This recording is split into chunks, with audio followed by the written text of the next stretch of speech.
ओम शांति। अपनी सर्व कर्मेंद्रियों को समेट लें,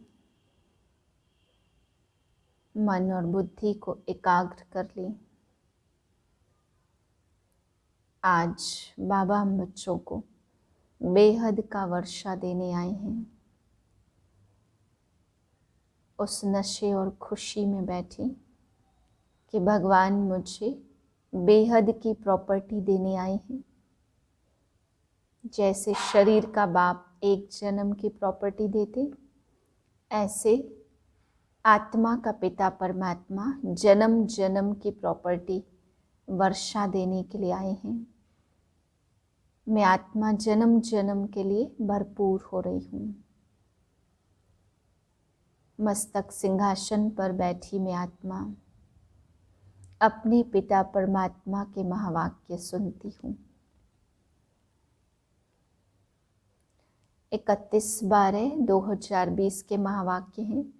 बाबा आज हम बच्चों को समझा रहे हैं कि बच्चे अपनी स्थिति को श्रेष्ठ बनाना है तो तुम बच्चों को बाप के द्वारा दी गई दवाई का भी सेवन करना है, यानी मुरली भी रोज सुननी है, और साथ साथ बाबा जो परहेज बताते हैं, बाबा कहते हैं उसको भी ध्यान रखना है।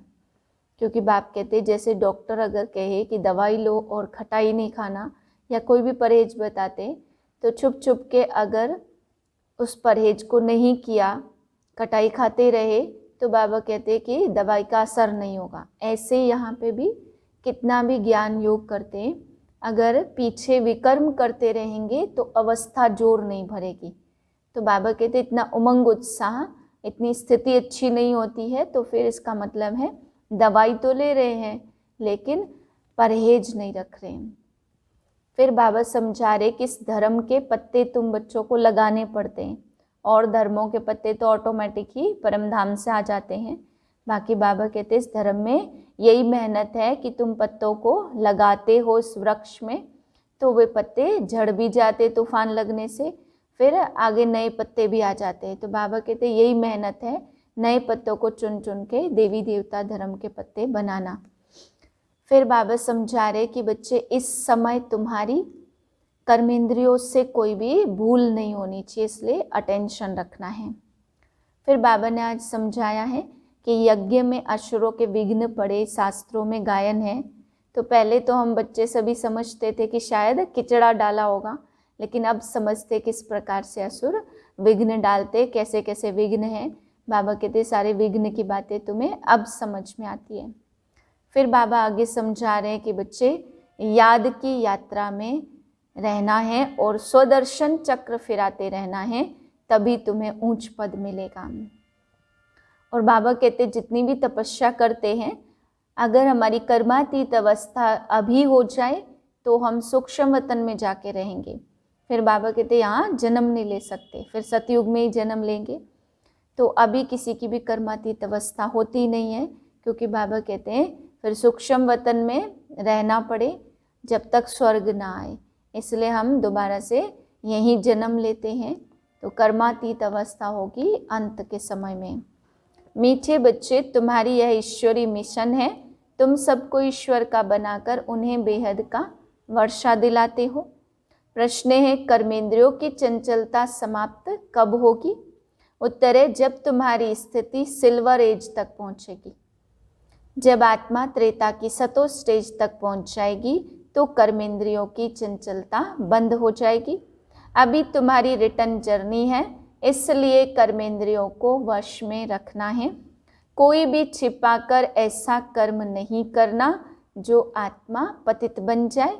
अविनाशी सर्जन तुम्हें जो परहेज बता रहे हैं उस पर चलते रहो। गीत है मुखड़ा देख ले प्राणी जरा दर्पण में। ओम शांति।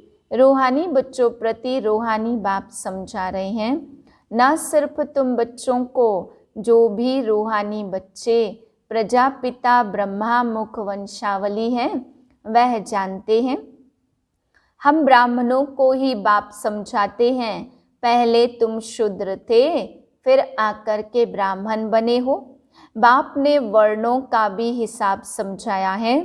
दुनिया में वर्णों को भी समझते नहीं हैं, सिर्फ गायन है। अभी तुम ब्राह्मण वर्ण के हो, फिर तुम देवता वर्ण के बनेंगे। विचार करो, यह बात राइट है। जज योर सेल्फ। हमारी बात सुनो और भेंट करो। शास्त्र जो जन्म जन्मांतर सुने हैं और जो ज्ञान सागर बाप समझाते हैं, उनकी भेंट करो। राइट क्या है? ब्राह्मण धर्म अथवा कुल बिल्कुल भूले हुए हैं। तुम्हारे पास विराट रूप का चित्र राइट बना हुआ है, इस पर समझाया जाता। बाकी इतनी भुजाओं वाले चित्र जो बनाए हैं और देवियों को हथियार आदि बैठ दिए हैं, वह सब है रोंग। यह भक्ति मार्ग के चित्र हैं। इन आंखों से तुम सब देखते परंतु समझते नहीं हो। कोई के ऑक्यूपेशन का पता नहीं है। जरूर बाप के मददगार चाहिए ना। शिव बाबा तो सबके पास नहीं जाएंगे। तुम्हारी यह ईश्वरी मिशन है। तुम सबको ईश्वर का बनाते हो, समझाते हो। वह हम आत्माओं का बेहद का बाप है। उनसे बेहद का वर्षा मिलेगा। जैसे लौकिक बाप को याद किया जाता है, उनसे भी जास्ती पारलौकिक बाप को याद करना पड़े। लौकिक बाप तो अल्पकाल के लिए सुख देते, बेहद का बाप बेहद का सुख देते हैं। यह अभी आत्माओं को ज्ञान मिलता है। अभी तुम जानते हो 3 बाप हैं, लौकिक, पारलौकिक और अलौकिक। बेहद का बाप लौकिक बाप द्वारा तुमको समझा रहे हैं। इस बाप को कोई भी जानते नहीं है। ब्रह्मा की बायोग्राफी का किसको पता नहीं है? उनका ऑक्यूपेशन भी जानना चाहिए ना। शिव की, श्री कृष्ण की महिमा गाते, बाकी ब्रह्मा की महिमा कहाँ है? निराकार बाप को जरूर मुख तो चाहिए ना, जिससे अमृत दे। भक्ति मार्ग में बाप को यथार्थ रीति याद नहीं कर सकते हैं। अभी तुम जानते समझते हो शिव बाबा का रथ यह है। रथ को भी श्रृंगार करते हैं ना, जैसे मोहम्मद के घोड़े को भी सजाते। तुम बच्चे कितना अच्छी रीति मनुष्यों को समझाते हो। तुम सभी की बड़ाई करते हो, बोलते हो तुम यह देवता थे, फिर 84 जन्म भोग तमो प्रधान बने हो। अब फिर सतो प्रधान बनना है तो उसके लिए योग चाहिए, परंतु बड़ा मुश्किल कोई समझते हैं। समझ जाए तो खुशी का पारा चढ़े, समझाने वाले का तो और ही पारा चढ़ जाए। बेहद के बाप का परिचय देना कोई कम बात है क्या? समझ नहीं सकते, कहते हैं यह कैसे हो सकता है। बेहद के बाप की जीवन कहानी सुनाते हैं। अब बाप कहते बच्चे पावन बनो। तुम पुकारते थे ना कि हे पतित पावन आओ। गीता में भी मन मना भव अक्षर है, परंतु उनकी समझानी कोई के पास है नहीं। बाप आत्मा का ज्ञान भी कितना क्लियर समझाते। कोई शास्त्र में यह बातें हैं नहीं, बल कहते आत्मा बिंदी है, भ्रुकुटी के बीच स्टार है, परंतु यथार्थ रीति किसी की बुद्धि में नहीं है। वह भी जानना पड़े। कलयुग में है ही अनराइटियस, सतयुग में है सब राइटियस। भक्ति मार्ग में मनुष्य समझते यह सब ईश्वर से मिलने के रास्ते हैं। इसलिए तुम पहले फॉर्म भराते हो, यहाँ क्यों आए हो? इससे तुमको बेहद के बाप का परिचय देना है। पूछते हो ना आत्मा का बाप कौन?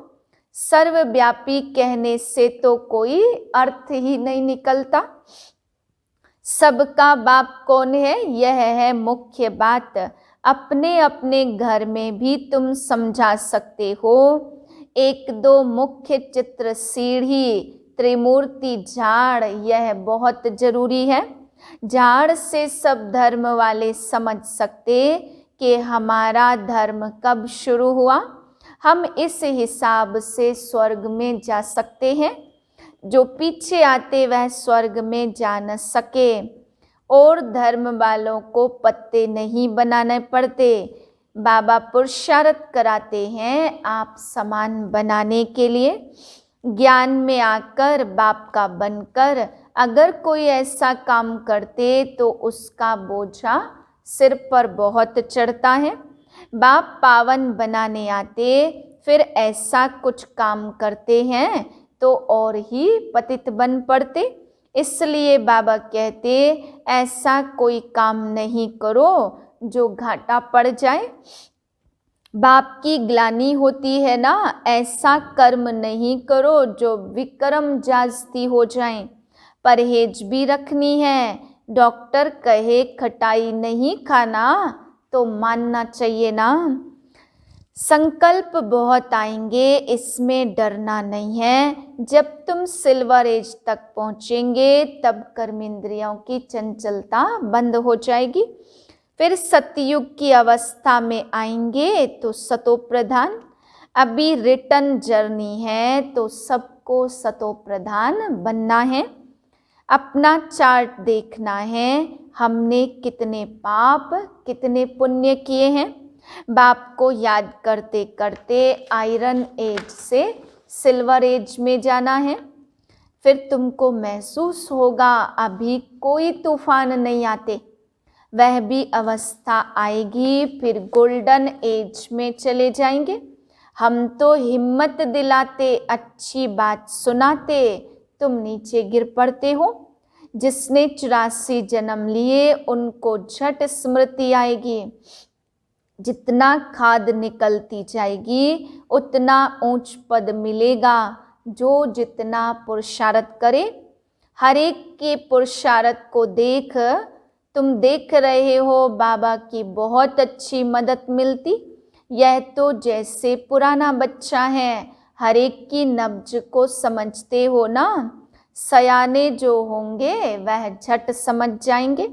बेहद का बाप है, उनसे जरूर स्वर्ग का वर्षा मिलना चाहिए। मिला था, अब नहीं है, फिर मिल रहा है। बाप ने जब स्वर्ग की स्थापना की थी तुम स्वर्ग के मालिक थे। तुम सारा 84 का हिसाब जानते हो। तुम भी ज्ञान प्राप्त कर मास्टर सागर बनते हो ना। ज्ञान अलग भक्ति अलग है। तुम जानते हो भारत का प्राचीन राजयोग बाप ही सिखलाते हैं, कोई मनुष्य सिखला नहीं सकते। परंतु यह बात सबको कैसे बताएं। यहाँ तो असुरों के विघ्न भी बहुत पड़ते हैं। आगे तो समझते थे शायद कोई किचड़ा डालते, अभी समझते हो यह विघ्न कैसे डालते। नथिंग न्यू, कल्प पहले भी यह हुआ था। बाबा हमको सृष्टि के आदि मध्य अंत का राज समझा रहे हैं। बाबा हमको लाइट हाउस का भी टाइटल देते हैं। एक आंख मुक्ति धाम, दूसरी आंख जीवन मुक्ति धाम। तुमको शांति धाम में जाकर सुख धाम में आना है, यह है ही दुख धाम। बाप कहते इन आँखों से जो कुछ तुम देखते हो उनको भूल जाओ। इसको ही अव्यभिचारी योग कहा जाता। ज्ञान भी एक से सुनना है, याद भी एक को करो। मेरा तो एक दूसरा न कोई। यह ज्ञान की बातें हैं। पुराना जड़ जड़ी भूत शरीर है, इसमें ममत्व नहीं रखना है। फाइनल रिजल्ट में थोड़ा टाइम पड़ा है, फिर नई दुनिया भी तैयार चाहिए। इंडिविजुअल तुम मेहनत करेंगे तो उतना ऊंच पद पाएंगे। अभी कर्मातीत अवस्था हो जाए तो सूक्ष्म वतन में रहना पड़े। सूक्ष्म वतन में रहकर भी फिर जन्म लेना पड़ता। आगे चलकर तुमको सब साक्षात्कार होंगे। अच्छा, मीठे मीठे से खिलदे बच्चों प्रति माता पिता बाप दादा का याद प्यार गुड मॉर्निंग। रूहानी बाप की रूहानी बच्चों को नमस्ते। हम रूहानी बच्चों की रूहानी बाप को नमस्ते। धारणा के लिए है पहली पॉइंट, एक बाप से ही सुनना है, एक की ही अव्यभिचारी याद में रहना है। इस शरीर की संभाल करनी है, लेकिन ममत्व नहीं रखना है। दूसरी पॉइंट, बाप ने जो परहेज बताई है उससे पूरा पालन करना है। ऐसा कोई कर्म नहीं करना जो बाप की ग्लानि हो और पाप का खाता बने। अपने को घाटे में नहीं डालना है। वरदान है, अपनी विशाल बुद्धि रूपी तिजोरी द्वारा ज्ञान रत्नों का दान करने वाले महादानी भव। बुद्धि सभी कर्मेंद्रियों में शिरोमणि गाई हुई है। जो विशाल बुद्धि है, अर्थात जिनकी बुद्धि शालिम है, उनका मस्तक सदा चमकता रहता है, क्योंकि बुद्धि रूपी तिजोरी में सारा ज्ञान भरा हुआ है। वे अपनी बुद्धि रूपी तिजोरी से ज्ञान रत्नों का दान कर महादानी बन जाते हैं। तुम बुद्धि को सदा ज्ञान का भोजन देते रहो।